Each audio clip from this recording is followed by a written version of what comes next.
Hey, what's up you guys? My name is Michelle and this is obviously my first YouTube video and I'm really nervous about it, but I thought a good first video would be just me sitting down and talking to you guys all about college.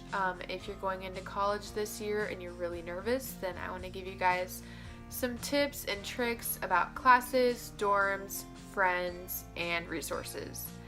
And I have the list written right below my camera, so if I keep looking down, that's why. If you guys have any questions, please leave them in the comments below, and don't forget to subscribe. Let's go ahead and get started. Okay, so the first thing, classes. You want to even out your classes, your hard classes and your easy classes. If you know you are amazing in chemistry, but you really struggle in statistics, then I would take those two classes in one semester instead of taking statistics and another hard class in that semester, because you're gonna have no time for a social life or eating or sleeping if you take all of your hard classes in one semester. My university gave each student a list of classes that they recommend a student should take each semester. It's a guideline. You don't have to do it that way. As long as you get all the classes done before you graduate, then you're fine. Okay, and the next thing I want to talk about is the dorms. Now, I lived in a dorm all of my freshman year. I know that some universities allow freshmen to live off campus, but I genuinely think each student at a university should live in a dorm before they live in an apartment or anything like that, because it's a really different experience, especially if you've grown up having your own room your whole life. One key point I want to say is do not bring everything that you have in your room.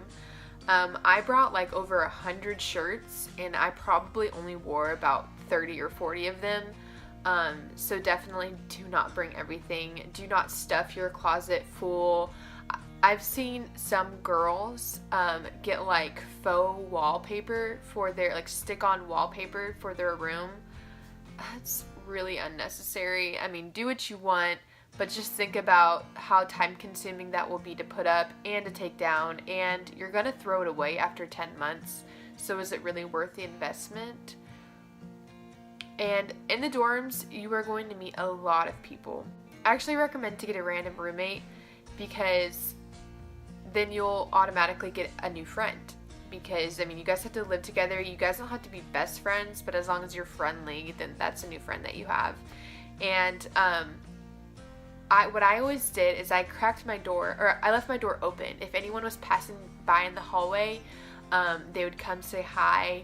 And it's a great way to meet friends. If you ever see an open door in a dorm and someone is just like, I don't know, playing video games in there or something, go ahead and just go in and say hi, introduce yourself. It's a great way to make friends. And I know that in the dorms that I lived in, if anyone's door was open, I would always just go in there and say hi, like, I live in this room, my roommate is this person, nice to meet you, blah blah blah.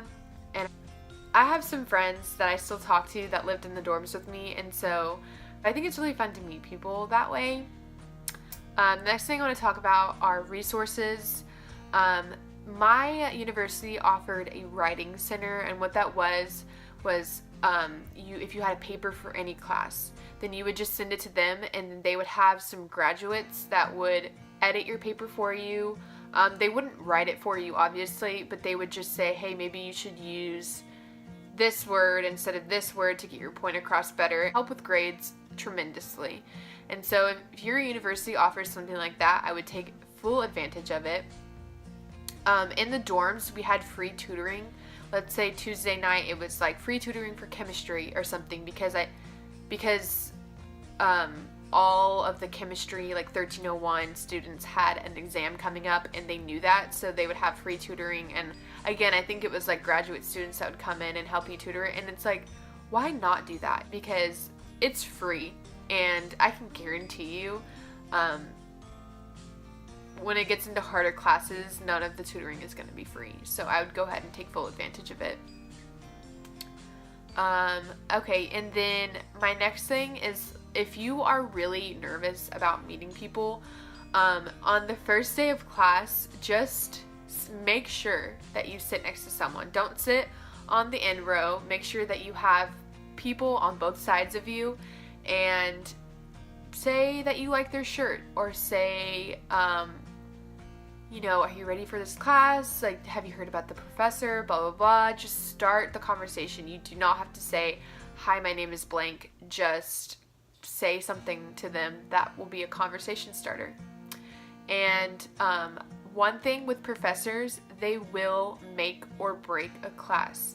Let's say that you have to take this one class and it's either at 8 a.m. or 3 p.m.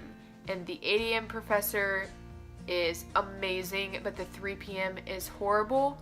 Go ahead and just take the class next semester, because one, if there's an 8 a.m., you're not going to make it to it, and two, if this professor is horrible, you're probably not going to do well in the class. And one way that you can check this is on ratemyprofessor.com, I think. I'll go ahead and link it down below. And I use it when choosing all of my professors, all of them. Because if there are like 20 reviews and all of the students say that this professor grades really hard and like blah, blah, blah, then don't take it. Take someone who like responds really quickly to emails and stuff like that. Because like I said, a professor will make or break your class. It doesn't even matter what the class is about. You could do horrible in a class that you thought was really easy, but if your professor is horrible, then you could do bad. And lastly, this is kind of random, but if you want to get like a mini fridge, microwave, clothes, jewelry, anything you can think of, see if your university has a Facebook page that's like that marketplace, like yard sale page. I know a lot of larger universities will have a yard sale page, and instead of spending $150 for a mini fridge, you could probably find one for $50 or less.